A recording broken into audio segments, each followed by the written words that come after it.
look, I'm in the harbor right now, one of the amazing parks. So amazing.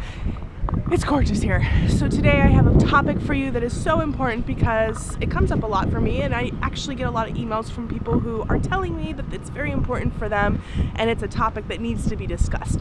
And that is, are your insecurities and your flaws holding you back? Maybe you have a goal or a dream and you're trying to make it come true, but then your ego-based, fear-based mind says you can't do that because XYZ.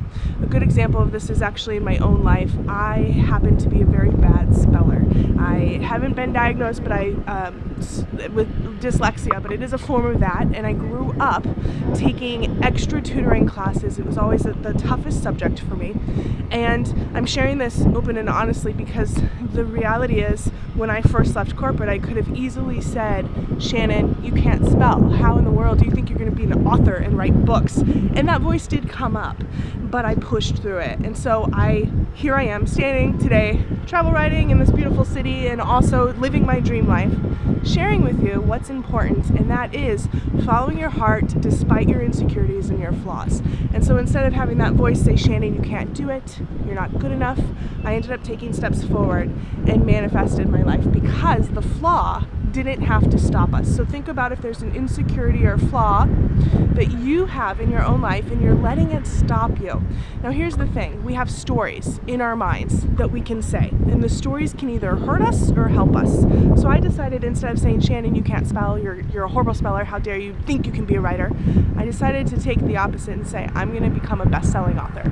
And I just held that vision, and I have a message to share. I'm gonna work with editors and I'm gonna share my message and get it out into the world despite my own setbacks. And that's what I've done. Here I am celebrating 3 best-selling books later because it's possible. I'm only sharing that because how in the world can you be an author if you can't spell? Well, I've showed that it's possible. Okay, I can't spell, just not that great.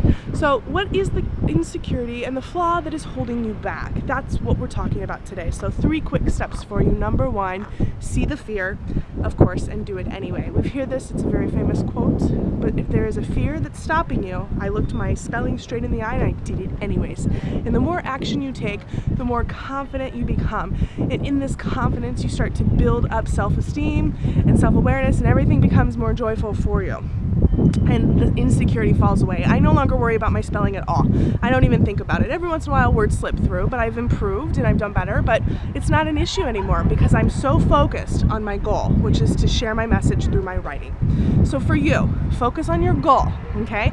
And start telling a positive story. So the second part of this is we have stories, and I could say, oh, it's stopping me, or you can use it to bring more positivity into your life, and that's what I want you to do. So start telling a more positive story. So for me, I started to tell a more positive story, which was aligning with my truth of sharing my message in a positive way despite the insecurities or flaws. We all have them. We all have things that stop us, but you get to choose.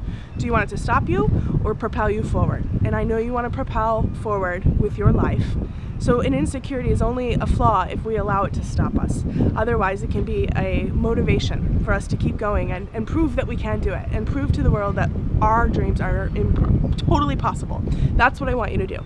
And then the third final step here is to celebrate your strengths, okay? If you're focusing so much on your flaws, then that's not going to get you anywhere. And so if this goal that is really so important to you, but that flaw is bigger, start to think about what is beautiful about yourself and your actions and your talents and skills and celebrate that. So for me, instead of focusing on, in the beginning, I can't spell, I focused on, I have a message to share. I am so passionate about this idea of helping others be happy, and I let that guide me forward. That's exactly what you want to do. So start telling a more positive message, and in that experience you start to celebrate your strengths instead of focusing on your weaknesses. So there you have it. Simple, easy tips on how you can truly be more alive in your life despite your insecurities and flaws, and instead of letting them stop you, you can certainly allow them to propel you forward. Thanks guys for playing with the world. I'll see you next time.